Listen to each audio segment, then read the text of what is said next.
Hello everyone. आज के lecture में हम जो माइग्रेन रहता है वो क्यों हो जाता है, इसका रीजन जो है वो क्या है और रिस्क फैक्टर किनमें ये जो माइग्रेन है वो ज़्यादा दिखाई देता है, इसके बारे में देखेंगे। जिनके जीन में ऑलरेडी उनके घर में या जीन में कुछ म्यूटेशन हुआ तो ऐसे जो पेशेंट है इनमें पर्टिकुलरली ये जो माइग्रेन है वो ज़्यादा दिखाई देता है। मीन्स क्या, आपके मदर को है, फादर को है, तो आपको 90% चांसेस है कि आपको माइग्रेन रहेगा। एक पेरेंट को है, मीन्स सिर्फ आपके मदर को है, तो आपको 40% जो है वो चांसेस है माइग्रेशन होने के। जेनेटिक फैक्टर जो है वो सबसे ज़्यादा इंपॉर्टेंट रहता है आपको माइग्रेन होने का। जो न्यूरोलॉजिकल डिसऑर्डर रहते हैं, मीन्स जो आपके ब्रेन में चेंजेस होते हैं, जैसे कि हमने बोला कि जो ब्रेन है बहुत सारे वायर्स है, तो इसमें इपिलिप्सी आ जाते हैं, आपको फिट्स आते हैं, जिनको ऐसे पेशेंट में माइग्रेशन होने के चांसेस है। ऑल्सो जो पेशेंट को डिप्रेशन ज़्यादा रहता है, एंजाइटी रहता है, या किसी को पहले ही पैरालिसिस का अटैक आए, ऐसे जो पेशेंट है जिनको हम न्यूरोलॉजिकल डिसऑर्डर बोलते हैं, ऐसे पेशेंट में भी हमको जो है वो माइग्रेशन ज़्यादा दिखाई देता है। जो फीमेल रहते हैं उनको 3 टाइम मोर चांसेस रहते हैं माइग्रेन होने के then the male. Then age factor हमने इन जनरल देखा तो 20 से 50 या 60 इसके बीच में जब आपका एज रहता है तब आपको माइग्रेन होने के ज्यादातर चांसेस रहते हैं। रिस्क फैक्टर में क्या क्या रहेगा? सबसे पहले आपको फैमिली हिस्ट्री रहेगा, किसी को तो आपके घर में होगा तो आपको जो है वो माइग्रेन होगा। देन आपका जो एज है वो 20 से 60 के बीच में रहेगा, या जो आपका 30 रनिंग रहेगा उसमें ज्यादातर आपको जो है वो माइग्रेन होगा। देन बाद में 50 या 60 के बाद में ये जो माइग्रेन है वो धीरे धीरे कम होना शुरू हो जाएगा। देन आप जो है वो फीमेल है और आपको मेल से 3 टाइम्स ज्यादा आपको माइग्रेन होने के चांसेस रहेंगे। देन हार्मोनल चेंजेस, जैसे कि फीमेल में ज्यादातर हार्मोनल चेंजेस हो जाते हैं मेंस्ट्रुअल के टाइम में, तो ऐसे मेंस्ट्रुअल या मेनोपॉज या प्रेगनेंसी के टाइम में भी आपको माइग्रेन होने के ज्यादातर चांसेस होते हैं। प्रेगनेंसी, मेनोपॉज, जहाँ पे आपके हार्मोन्स के ज्यादा चेंजेस हो जाते हैं, ऐसे कंडीशन में आपको जो है वो माइग्रेन होने के चांसेस रहते हैं। तो हमने क्या देखा, जो एक पेरेंट्स को आपको जो है वो मम्मी को या पापा को रहेगा तो आपको 40% चांसेस है आपको माइग्रेन होने के, और बोथ पेरेंट्स को रहेंगे तो आपको 90% होने के। जेनेटिक जो है वो बहुत बड़ा इंपॉर्टेंट रोल प्लेस करता है माइग्रेन में। हमने देखा जेनेटिक है, जेनेटिक से वो कैरिड आउट होता है। देन फीमेल में ज़्यादातर पाया जाता है। हार्मोनल चेंजेस की वजह से ये जो माइग्रेन होता है, या न्यूरोलॉजिकल डिसऑर्डर की वजह से होता है। लेकिन ये जो माइग्रेन है वो डायग्नोस करने के लिए उसको कौन सा भी एक स्पेसिफिक जो डायग्नोस्टिक टेस्ट रहता है वो नहीं है।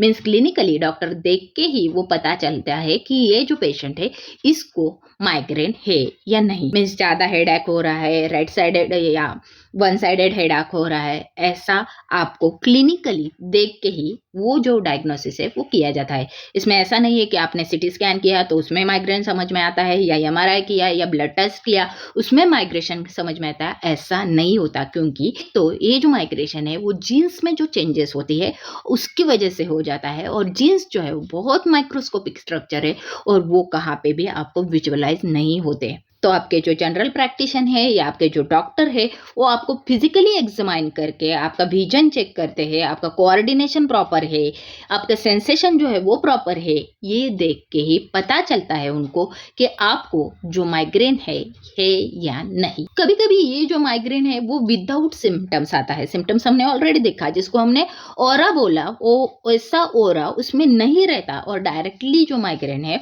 वो हो जाता है। ऐसे भी माइग्रेन रहता है कि विदाउट ओरा के। देन जो फिजिकल एग्जामिनेशन रहता है उसमें क्या क्या देखा जाता है कि आपको वन साइडेड हेडेक है क्या, आपको जो पेन हो रहा है वो पल्सेटिंग है क्या, बहुत ज्यादा सीवियर पेन है क्या, आप डेली एक्टिविटी कैरिड आउट कर सकते हैं क्या हेडेक के टाइम, देन आपकी फिजिकल एक्टिविटी है वो प्रॉपर है क्या, या आपको नोशिया वोमिटिंग है क्या, लाइट और नॉइस की वजह से आप इरिटेबल हो जाते हैं क्या, आपकी जो सेंसिटिविटी है वो बहुत ज्यादा लाइट और नॉइस के बारे में रहती है क्या, ये जो है वो आपका फिजिकल एग्जामिनेशन देख के डॉक्टर आपको डिसाइड करते हैं कि माइग्रेन है या नहीं। आप जनरल प्रैक्टिशन के वहां पे या आपके एक जनरल डॉक्टर के वहां पे गए तो ये जो डॉक्टर है वो न्यूरोलॉजिस्ट को सजेस्ट करते हैं कि आपको माइग्रेन है तो आप जो है वो न्यूरोलॉजिस्ट के पास जाना चाहिए। न्यूरोलॉजिस्ट कौन रहता है? स्पेशलिस्ट रहता है आपका ब्रेन और नर्वस सिस्टम जो उनके ऊपर ट्रीटमेंट करते हैं उनको हम न्यूरोलॉजिस्ट बोलते हैं, और ऐसे न्यूरोलॉजिस्ट के अंडर जो है वो आपको ट्रीटमेंट लेना पड़ता है। सो ये जो माइग्रेन है वो प्योर नहीं होता, इसमें प्योरिटी नहीं रहती कि आपका जो माइग्रेन है वो प्रॉपर बंद होगा, क्योंकि उस पे जो ट्रीटमेंट है वो, क्योंकि माइग्रेन समझ में ही नहीं आया कि एग्जैक्टली उसका रीजन क्या है, तो उसके ऊपर जो डिसीजन है या कंट्रोल करना है वो कंट्रोल कर सकते हैं, लेकिन पूरा बंद होगा ऐसा कंसिडर नहीं किया जाता है। इसके जो अटैक है वो आ ही जाते हैं पर्सन को। तो ये जो माइग्रेन है उसको कंट्रोल करने के लिए कुछ जो पीपल है वो सो जाते हैं और डार्क रूम में बैठते हैं, तो उसकी वजह से इनका जो माइग्रेन है वो कम हो जाता है। सो ये जो माइग्रेन है इसके ऊपर अभी तक ज्यादातर जो दवाइयां है वो नहीं आई, लेकिन उसमें जो है वो रिसर्च जो है वो चालू है। सो एक तो ये जो माइग्रेन है उस पर ज्यादातर मेडिसिन नहीं है, तो उसको प्रिवेंट कैसे करेंगे? सो प्रिवेंट करने के लिए आपको ऑब्वियसली आपको रेगुलर एक्सरसाइज करना पड़ेगा, खाना, आपकी नींद जो है वो प्रॉपर होनी चाहिए, ऑल्सो आप जो है वो हाइड्रेटेड होने चाहिए, और कैफीन जैसे प्रोडक्ट जो है वो आप कम लेना चाहिए, अल्कोहल जैसे प्रोडक्ट भी आपने नहीं लेने चाहिए। सो ऐसे जो प्रोडक्ट है उसको आप कम यूज करेंगे जो ट्रिगर करते हैं आपके माइग्रेन को, तो उसकी वजह से आपका जो माइग्रेन का अटैक है वो थोड़ा कम आ सकता है। सो इसमें जो है वो आपको क्या करना है, आपका जो माइग्रेन है उसको ट्रैक करना है, कब कब आपको माइग्रेन आ जाता है, कितने टाइम के लिए रहता है, वो आपको नोट डाउन करना है। आपकी जो बॉडी है वो हाइड्रेटेड रखनी है, ज्यादा पानी आपको पीना है, ऑल्सो अल्कोहल जैसे ड्रिंक्स जो है वो आपको नहीं लेने हैं। आपका जो स्ट्रेस है वो मेंटेन करना चाहिए, देन आपको एडिक्वेट जो है वो स्लीप लेनी चाहिए, देन जो मोबाइल है या फोन है इसको जो स्क्रीन है उसका लिमिटेड यूज आप करना चाहिए। ज्यादा देर आपने मोबाइल यूज किया या टीवी देखा तो भी आपको माइग्रेन होने के चांसेस रहते हैं। सो ट्रीटमेंट में क्या रहेगा, आपका जो माइग्रेन है उसको प्रिवेंट करना या स्टॉप करना, ये जो है वो आपके मेडिकेशन का जो है वो एम रहेगा। तो 2 टाइप्स के जो मेडिसिन है वो आपको दिए जाते हैं, एक में जो है वो आपका पेन जो है उसको कम किया जाता है और आपका जो माइग्रेन का अटैक है उसको स्टॉप किया जाता है। सेकंड जो है वो आपको प्रिवेंटिव मेडिसिन दिए जाते हैं, सेकंड जो है वो आपकी प्रिवेंटिव मेडिसिन रहेंगे, और ऐसे जो मेडिसिन है उसकी वजह से जो आपके माइग्रेन के महीने में 4 बार अटैक आ रहे हैं तो उसमें 2 ही अटैक आने चाहिए, या इसकी जो फ्रीक्वेंसी है वो कम की जाती है। तो जो ट्रीटमेंट है वो डिपेंड रहती है आपको कितनी बार जो है वो माइग्रेन आता है, also आपको कितना हेडेक रहता है, उसमें आपको नोशिया, वोमिटिंग या हेडेक जो है वो सिवियरिटी रहती है कि नहीं, इसके ऊपर अलग अलग मेडिसिन जो है वो दिए जाते हैं। तो कुछ काउंटर मेडिसिन है उनका यूज किया जाता है एज ए पेन किलर करके, की वजह से आपका जो माइग्रेन का अटैक वो कम आने के चांसेस रहते हैं। देन आपने बहुत ज्यादा पानी पीना चाहिए या लिक्विड डाइट आपने लेना चाहिए।